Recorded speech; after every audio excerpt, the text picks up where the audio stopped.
Henri, bonjour.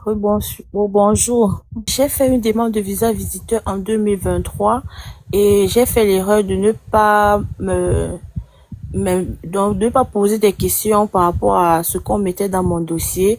Oui, Je et me contentais. comment le gars a disparu. Vous Oui, n'avez plus pu trouver l'agence, vous n'avez plus pu la voir. oui. Et quand on m'a tiré, bon, maintenant la personne qui va s'occuper de mon dossier m'a demandé d'aller me demander ce qu'on avait mis dans mon dossier. Quand j'arrive, l'agence est fermée. Et les employés non plus disent que les machines sur lesquelles ils travaillaient ne les appartenaient pas, ça appartenait au propriétaire de l'agence qui n'est plus au pays.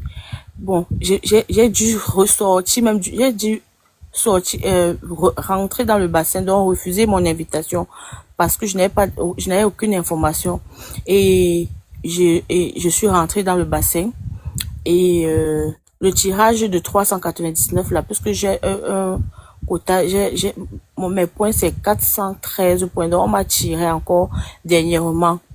Je, je voulais savoir, comme je n'ai pas d'informations sur mon visa visiteur, je ne sais pas comment je peux justifier, puisque je suis arrivée jusqu'à la biométrie, forcément, ils sauront que j'ai déjà eu à présenter une demande chez eux. Mhm. Je sais pas, je ne sais pas comment m'y prendre pour justifier mon visa visiteur. J'ai juste un document de l'entreprise que l'agence m'avait créé. Je ne sais pas comment je peux me baser sur ça pour... Ce n'est pas une affaire de justifier. Qu'est-ce qu'on a mis dans votre visa visiteur? J'espère qu'on a dit la vérité. Non, on n'a pas dit la vérité. Ils m'avaient créé une entreprise parce que moi je n'ai pas d'entreprise, mais ils ont créé une entreprise qui est... Ouais. Vous voyez, c'est ça quand on ne dit pas la vérité, vous voyez où on arrive. Là maintenant, ce n'est pas IRCC qui vous vous punissez vous tout seul. Hein? Donc, Mhm. donc oui, je n'ai pas vraiment de commentaires particuliers à faire. Hein? Ouais, c'est ça, je n'ai vraiment rien que je puisse faire pour vous. Vous allez peut-être prendre 5 ans, vous dites la vérité, vous prenez 5 ans, 5 ans, mais comme ça, la prochaine fois, vous savez. Bonsoir. Oui, bonsoir. Oui, merci pour l'attention. En fait, j'ai deux questions ce soir. Je ne sais pas si ça pose problème. Bon, on va voir si ça pose problème. Si vous allez donner le champagne peut-être, ou bien un whisky pour compenser les questions, allons-y. Euh, la première, c'est... Bon, je voudrais savoir, est-ce qu'une personne qui est accusée au Cameroun à peu près de... Bon, si je peux dire terrorisme, et qui a le visa du Canada, peut avoir un problème d'entrée au Canada, Bon, étant c'est un donné ambassadeur. étant donné que l'affaire est encore en justice? Bon, c'est un ambazonien, c'est un séparatiste de l'Ambazonie.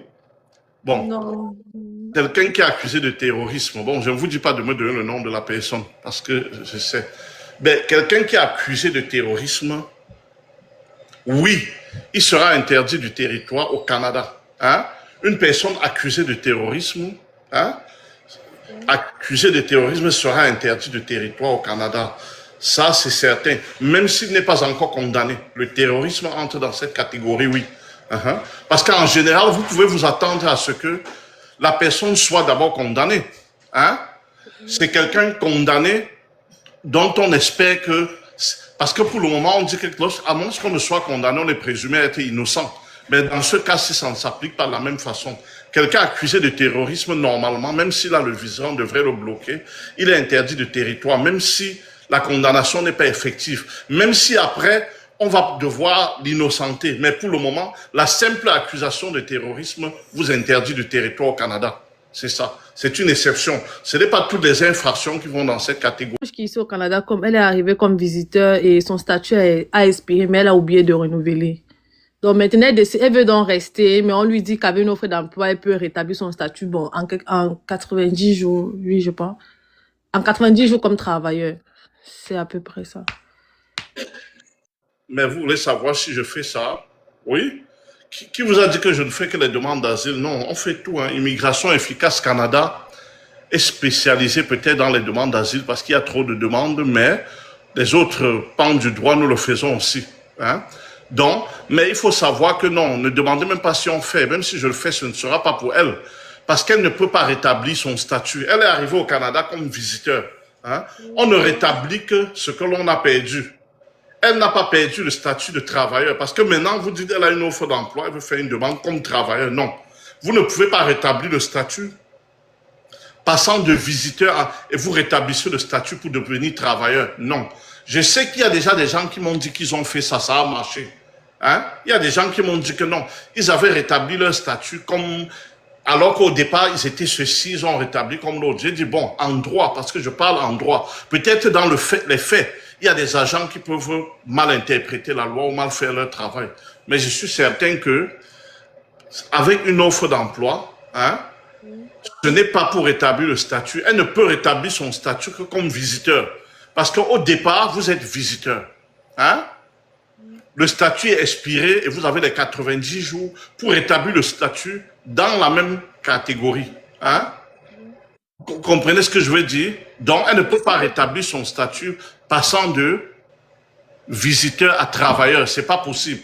Même s'il y a des gens qui ont fait ça, ça ne se fait pas. Ce n'est pas légalement, ce n'est pas de cette façon qu'on rétablit. Bonsoir. Ouais, bon, s'il vous plaît, j'ai deux questions. Oui, je vous écoute, monsieur. Bon, la première question, c'est est-ce que il est possible de contester après avoir eu une interdiction de territoire? Oui, il est possible de contester après avoir une interdiction de territoire. Oui, bien sûr qu'il est possible de contester. Ça dépend de la façon dont vous voulez contester. Hein? Donc, il y a deux façons de faire. Il y a une façon normale de faire lorsque vous avez une interdiction de territoire. Vous pouvez souvent demander faire une reconsidération. Hein? Ça, c'est un peu informel. Vous faites une reconsidération, parfois le superviseur va regarder, peut-être, mais si vous voulez véritablement contester, lorsque vous avez une interdiction de territoire, vous devez aller à la Cour fédérale. Hein? Avec un avocat, vous faites une demande d'autorisation de contrôle judiciaire au niveau de la Cour fédérale. Hein? Okay. Ça, c'est très important. Ça vous coûte de l'argent, donc il faut bien réfléchir avant d'aller le faire. Hein? Il faut bien réfléchir avant d'aller le faire parce que ça vous coûte de l'argent. Regardez si ça vaut la peine. Il y a des gens qui appellent, ils disent que j'ai fourni des faux relevés bancaires, on m'a interdit le territoire, je veux contester à la cour. J'ai dit, mais quand même, vous savez que vous avez fourni des faux, vous attendez à quelle réponse? Donc, une fois que vous fournissez, hein, que vous pensez quand même que vous avez raison et que vous voyez l'avocat, il va contester, mais attention, n'allez pas faire des contestations, ça ne relève pas de ma compétence. Moi, je suis consultant en immigration. Nous, on ne va pas à la Cour fédérale, donc je ne sais même pas si j'ai le droit de communiquer dessus, mais je vais communiquer. Hein? Mais je vous dis quand même, pour ceux qui veulent faire aller à la Cour fédérale pour le contrôle judiciaire, ça vous coûte de l'argent. Il faut vérifier si ça vaut la peine. Et ne vous dites pas que vous allez faire valoir de nouveaux arguments. Non, ne venez pas rajouter des arguments pour la Cour fédérale pour expliquer X et Y. Parce que à la Cour fédérale, on ne juge que